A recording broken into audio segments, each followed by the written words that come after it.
Assalamualaikum warahmatullahi wabarakatuh.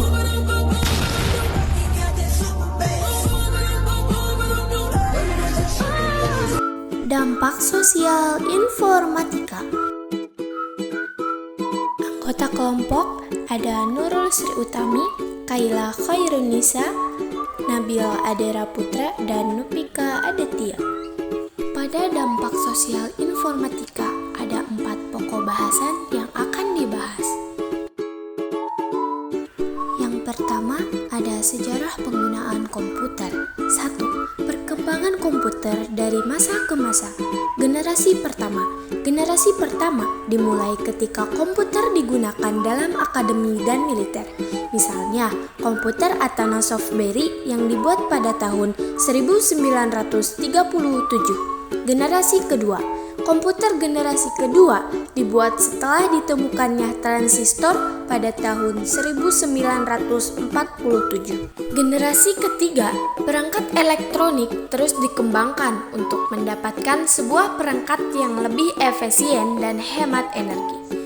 Generasi keempat, setelah IC, tujuan perkembangan komputer menjadi lebih jelas, yaitu mengecilkan ukuran sirkuit pada komponen-komponen elektrik. Generasi kelima, dari segi bentuk komputer generasi kelima menyerupai komputer generasi keempat.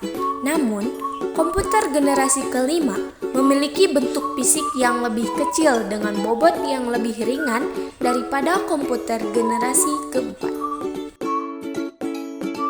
Yang kedua, ada tokoh-tokoh pengembang komputer.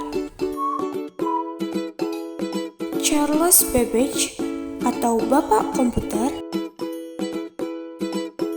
Alan Turing atau Bapak Komputer Modern, Ralph Haber atau disebut dengan Bapak Video Game, Marty Chopper atau disebut dengan Bapak Handphone, Tim Berners-Lee, Bapak Website, Bill Gates, Bapak Sistem Operasi, Steve Jobs, Bapak Teknologi Modern.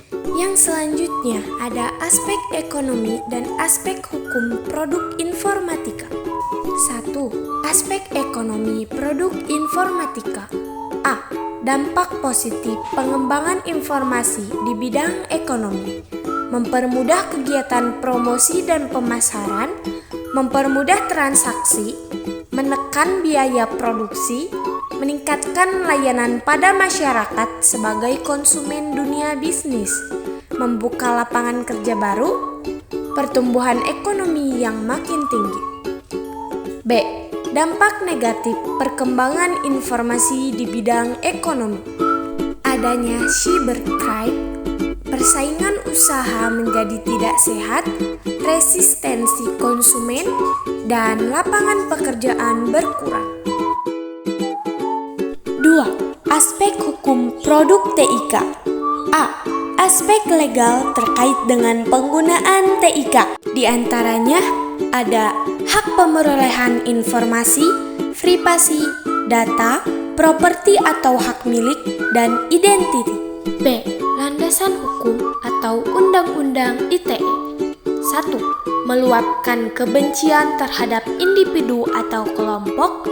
2. Pelanggaran susila. 3. Pemerasan dan pengancaman.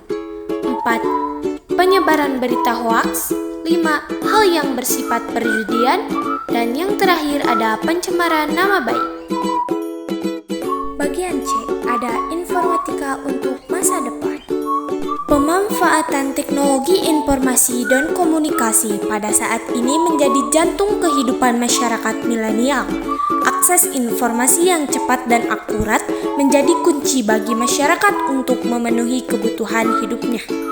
Penggunaan internet, mulai smartphone dengan aplikasi-aplikasi yang ada, memudahkan orang untuk membeli kebutuhan, belajar, melakukan proses administrasi, melakukan perjalanan, pemeriksaan medis, sarana komunikasi, sarana hiburan, dan masih banyak lagi.